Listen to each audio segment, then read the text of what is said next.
Hola queridas y queridos estudiantes, nos encontramos en esta oportunidad para realizar el cierre de la unidad 2 de Historia correspondiente a la Antigüedad y el Canon Cultural Clásico.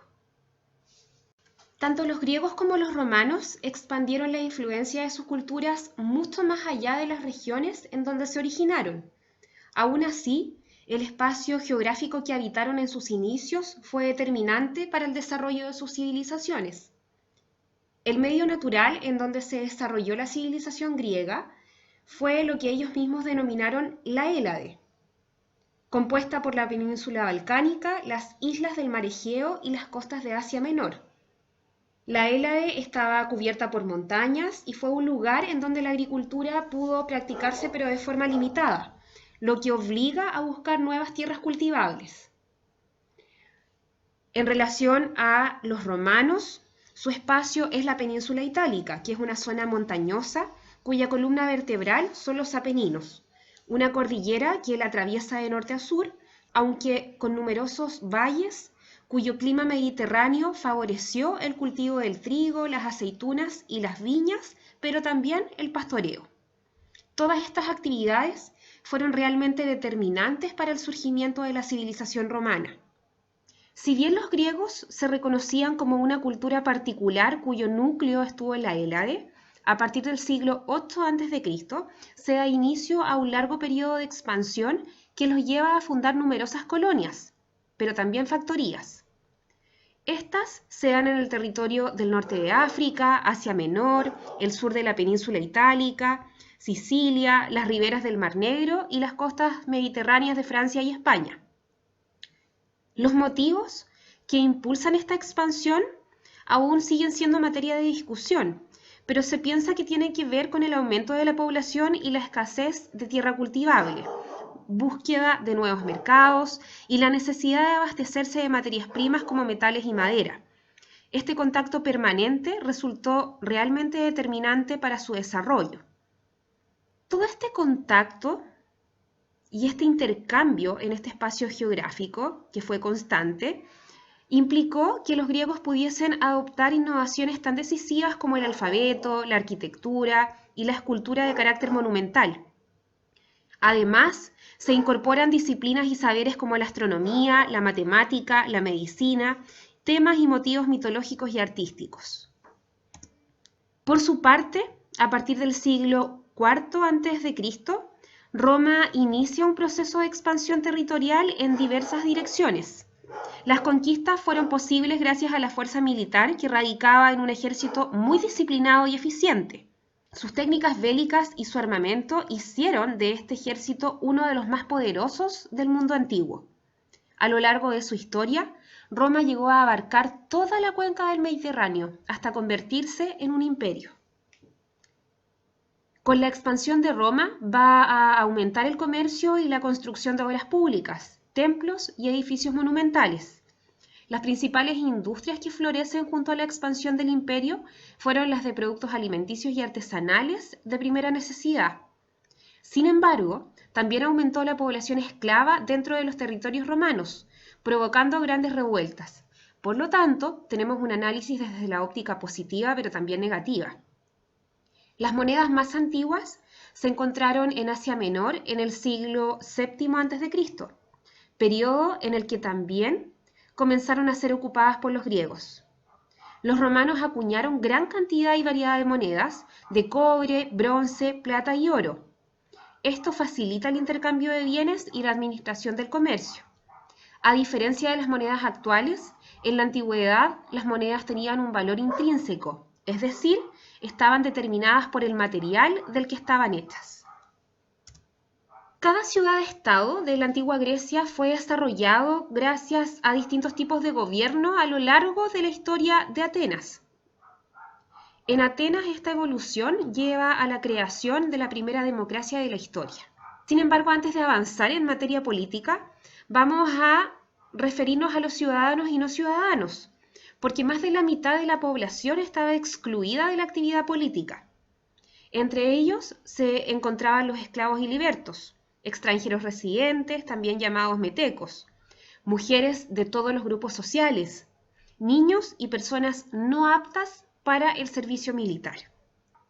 Al igual que otras civilizaciones del mundo antiguo, en sus orígenes Atenas se organiza mediante un gobierno monárquico, aunque a partir de la primera mitad del siglo VII a.C., los nobles terratenientes, llamados eupátridas, comienzan a ganar influencia y poder, dejando la figura del rey sin atribuciones políticas, y esto da origen a la aristocracia. Este tipo de gobierno estaba constituido por 9 arcontes, elegidos por una asamblea de nobles, llamada eclesía, y el propósito de la eclesía era gobernar por un periodo determinado. Algunos arcontes, como Dracón y Solón, llevaron adelante importantes reformas al sistema, como escribir por primera vez una lista de leyes que regían en Atenas. Acá tenemos una imagen que nos explica el funcionamiento del sistema aristocrático ateniense. Tenemos a los arcontes, que ya explicábamos cuáles eran las atribuciones que tenían, elegidos por la eclesía o la asamblea que estaba formada por los eupátridas. Y cuando dejan el cargo, pasan a formar parte del areópago o el consejo de ancianos, que es vitalicio. Durante el régimen aristocrático, los eupátridas, que solo eran hombres, eran los únicos con derecho a participar en política. Ellos gobernaban a todos los demás grupos sociales, a los demiurgos, que eran artesanos y pequeños comerciantes, a los pequeños propietarios, pero también a los esclavos, quienes no poseían derecho alguno. Con esto damos por concluida la unidad 2 de séptimo básico y los voy a dejar con un video sobre griegos y romanos. Recuerden que el conocimiento nos hace libres, así que atesoren la oportunidad que tienen día a día de aprender. Les envío un abrazo enorme, cuídense mucho y nos vemos. Hoy vamos a conocer uno de los periodos más importantes de la antigüedad. Hoy vamos a viajar a la antigua Grecia. La antigua Grecia comienza en el año 1200 a.C. y acaba en el año 146, también antes de Cristo. Se situaba en el sudeste de Europa, junto al mar Mediterráneo y al mar Egeo. En este territorio, que comprendía una gran península y muchísimas islas pequeñas, nació y se desarrolló la civilización griega. Esta civilización estaba formada por un montón de ciudades, llamadas polis. Las más poderosas eran Esparta y Atenas. Cada polis se gobernaba a sí misma y era independiente del resto, aunque muchas veces se declaraban la guerra entre ellas, o bien se aliaban unas con otras para ir en contra de una tercera. En la antigua Grecia, las mujeres, los esclavos y los extranjeros no eran considerados ciudadanos libres. Solamente los hombres nacidos en las polis eran considerados así, y solo ellos eran los que debatían y decidían sobre leyes, normas y todo lo que fuera importante. Estos debates los hacían en el ágora, una plaza o asamblea que había dentro de la ciudad. Las decisiones se tomaban votando, y por eso se dice que los antiguos griegos fueron los inventores de la democracia, el sistema de gobierno que tenemos en la actualidad la mayoría de los países. Los griegos pensaban mucho y se preguntaban muchas cosas sobre lo que les rodeaba. De hecho, son famosos por desarrollar la filosofía, el arte de pensar. Los filósofos más importantes de la historia, Sócrates, Platón y Aristóteles, eran griegos. Por su sistema político y por sus filósofos, se dice que los griegos fueron la primera civilización intelectual.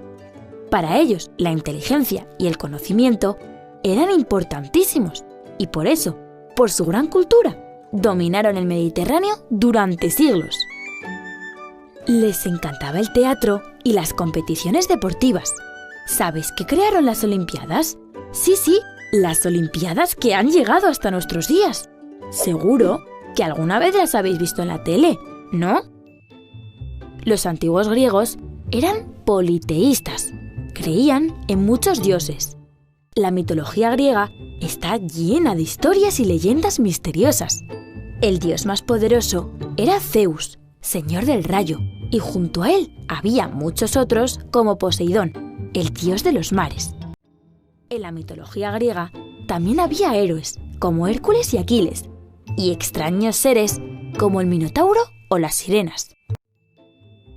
Como habéis podido ver, en la antigua Grecia se crearon cosas que seguimos utilizando en la actualidad, como la democracia, la política, la filosofía, el teatro o las Olimpiadas. Como siempre os decimos, es fundamental conocer el pasado para entender el presente y mejorar el futuro.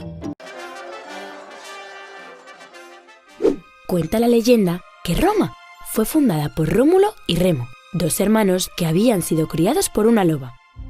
Pero eso es solo una leyenda. Roma se fundó hace casi 2800 años, con la unión de varias aldeas de Italia. Al principio fue una monarquía. Los que mandaban eran los reyes. Pero más tarde se convirtió en una república. ¿Sabéis qué es eso? Una república es una forma de gobierno donde no hay reyes, sino que los políticos toman las decisiones que creen convenientes.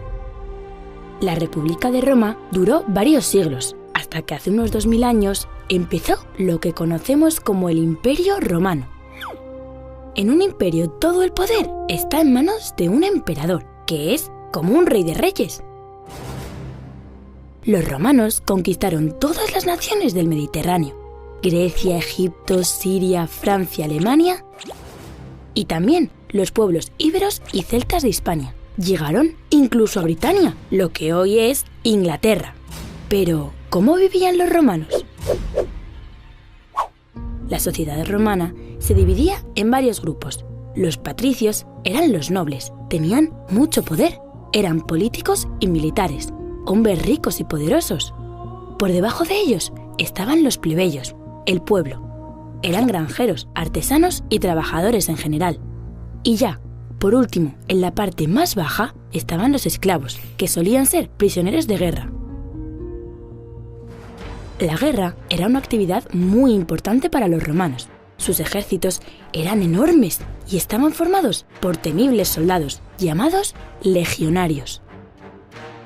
Gracias a ellos, conquistaron todos los rincones del Mediterráneo. Los romanos, además, eran grandes ingenieros y arquitectos, y crearon ciudades muy ordenadas y con muchas comodidades. Tenían acueductos para llevar el agua de un sitio a otro, puentes para cruzar ríos, circos, teatros, balnearios y escuelas. Los niños romanos iban al colegio. Sí, como nosotros. También construyeron calzadas, que eran carreteras que permitían llegar de un lado a otro del imperio más fácilmente. El Imperio Romano acabó en el siglo V, cuando los germanos invadieron Roma. Fue en ese mismo instante, con la caída del imperio, cuando empezó la Edad Media. Pero esa ya es otra historia. Como siempre os decimos, es importantísimo conocer el pasado para entender el presente y mejorar el futuro. ¿Nos parece? Adiós, amigos.